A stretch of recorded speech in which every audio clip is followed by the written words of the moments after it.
Magandang hapon po sa lahat. Ako po pala si Manila Boy, ang inyong kaibigan na lagi nyo maaasahan dito pagdating sa tulungan, no? So ngayon mga idol, itong vlog ko, talagang dito kayo inspired na gumawa ng sarili nyong channel. Alam nyo kung bakit? Napakaganda po itong sasabihin ko sa inyo. Ito po ay hindi pinagmayabang mga idol. Kung hindi gusto ko po kayo na magkakaroon po ng another opportunity. Ba? Ano ba yung opportunity na sinasabi ko? Sino dyan na nakagawa na ng YouTube channel? Kung nakagawa ka na ng YouTube channel, pagpatuloy mo yan, idol. Alam mo ba na napakalaking sahuran sa YouTube kumpara dito kay Facebook? Ayan sa akin, no? Bago ako magpatuloy, papakita ko po muna.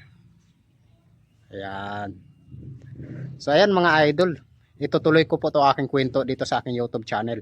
Ginawa ko to noong January 11, 2025.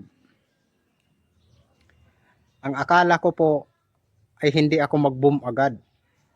Una kong ginawa mga idol, mga short videos lang po na may haba na 30 to 15 seconds. Doon ako nakakanvas ng maraming subscriber at marami pong viewers. Viewers po. Kaya naman pinagpatuloy ko po yung pag-upload hanggang after 3 days mga idol. Meron po ako isang short videos na nag-trending. At yun po ang nagiging susi kung bakit dumami yung subscriber ko dito sa aking YouTube. No? I-encourage ko po kayo na magkakaroon po na YouTube channel. Hindi po pwede na dito lang tayo sa Facebook magiging vlogger. Kahit sa YouTube pwede po. Ako Facebook to YouTube vlogger po ako.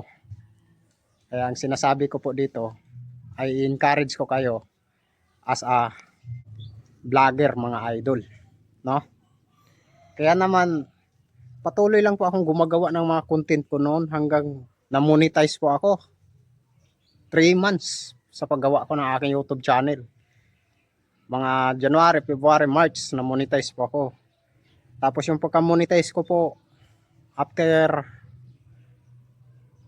2 weeks ay nagkakaroon po ako ng 2 short videos trending po.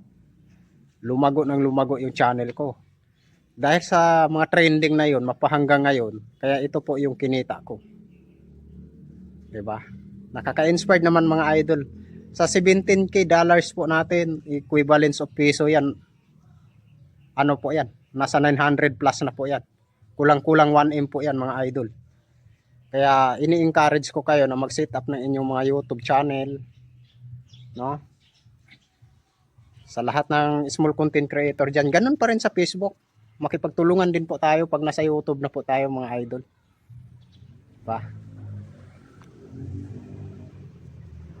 Wag po tayong magiging isnabero pag nasa YouTube din tayo. Kagaya lang po dito sa Facebook, tutulungan po natin ang ating mga small creator din.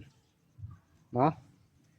Sana po nakakatulong at ma-inspired po kayong gumawa din po ng inyong Facebook YouTube channel po mga idol. Dahil malaking bagay po yan pagka kayo po na-monetize. So ayan, hanggang dito lang po mga idol. Magandang hapon at God bless po sa inyong lahat. Let's go!